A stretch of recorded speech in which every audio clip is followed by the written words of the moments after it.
சனி மற்றும் சந்திரனுடைய சம்பந்தம் புணர்வு தோஷம் எனப்படுகிறது.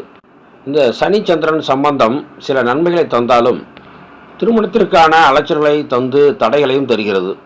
அல்லது சிலருக்கு திருமணத்திற்கு பிந்தைய காலத்தில் பிரச்சனையை ஏற்படுத்துகிறது. இந்த ஜாதகர் 32 வயது 3 மாதம் 25 நாட்கள் நிறைவடைந்தவர். சிம்ம ராசி, உத்திர நட்சத்திரம், மீன லக்னம். சந்திரன் சிம்ம ராசியில் 6ஆம் இடத்தில், சனி கும்பராசி 12ஆம் இடத்தில். சனி சந்திரன் பரஸ்பர பார்வை. இவர்களுக்கு வலு சேர்க்கும் விதமாக குடும்பாதிபதி செவ்வாய் 5ஆம் இடத்தில் நீசம், லக்னாதிபதி குருவோ 7ஆம் இடத்தில் பாதகசானத்தில் சற்று வலு குறைந்து, இடம் கொடுத்தவர் 4ஆம் இடத்தில் ஆட்சி. 3-8க்குரிய சுக்கிரன் உச்சம் பெற்று குருவும் சுக்கிரனும் பரஸ்பர பார்வை. கலஸ்திரஸ்தானத்தில் லக்னாதிபதி, கலத்திரக்காரகர் சுக்கிரன் 8ஆம் அதிபதியாகி லக்னத்தில் உச்சம் பெற்று கலஸ்திரஸ்தானத்தையும் லக்னாதிபதியையும் பார்வையிடுகிறார். ஆக திருமண தடைகளுக்கு நிறைய காரணங்கள் உள்ளன. இருப்பினும் சனி சந்திரனுடைய சம்பந்தம் வெகுவாக பாதிப்பை தருகிறது. ஜாதகருக்கு ராகு தசையில் புதன் புத்தி அக்டோபர் மாதம் நிறைவடைகிறது. தற்போது சனி அந்தரத்தில் குரு சூட்சமம் நடக்கிறது. இவருக்கு குரு புத்தியின் இறுதியிலிருந்து சனி புத்தி புதன் புத்தி வரை தொடர்ந்து பெண் பார்த்து கொண்டிருக்கிறார்கள். இந்த பெண் பார்க்கும் படலத்தில் ஒவ்வொரு முறையும் ஒவ்வொரு காரணங்களாக நிராகரிக்கப்படுகின்றன. ஒன்று மணமகன் நிராகரிக்கிறார், அல்லது மணப்பெண் வீட்டாரில் நிராகரிக்கிறார்கள். சில இடங்களில் எல்லாமும் ஒத்து வந்து சம்மதித்து நிச்சயம் செய்யும் நாளை குறித்த பெண் நின்றுவிடுகிறது. சில இடங்களில் இந்த ஜாதக வீட்டார் மறுத்துவிட்டு பின் அவர்களே மனம் மாறி ஏற்றுக்கொண்டு மணப்பெண் வீட்டாரை அணுகும்போது அவர்கள் ஏற்க மறுத்து விடுகிறார்கள். அதே போன்று மணமகள் வீட்டாரிடமும் நடக்கிறது. இதனால் இவரின் தாய் தந்தையருக்கு ஏகப்பட்ட மன உளைச்சல்.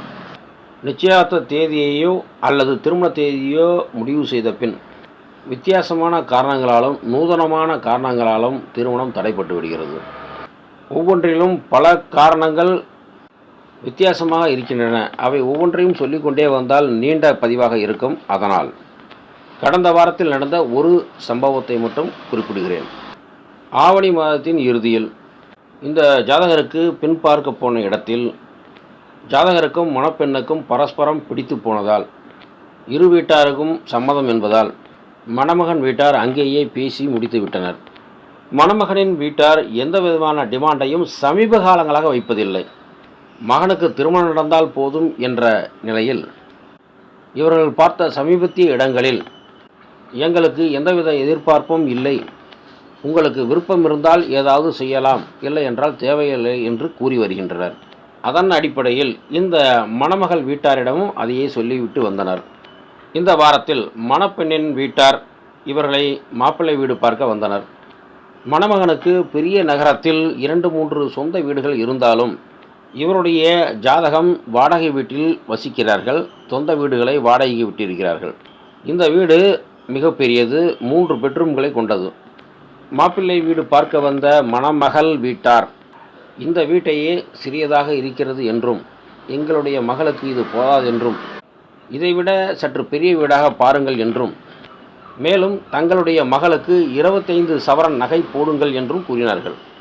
ஆக வரதட்சணையே வேண்டாம் என்ற மணமகன் வீட்டாரிடம் மணமகளுக்கு அவருடைய பெற்றோர் 25 சவரன் நகைகள் போட வேண்டும் என்று வற்புறுத்தியுள்ளார்கள். இதனை கேட்டு அதிர்ச்சி அடைந்த மணமகனின் பெற்றோர் இந்த சம்பந்தமே வேண்டாம் என்று கைவிட்டு விட்டனர்.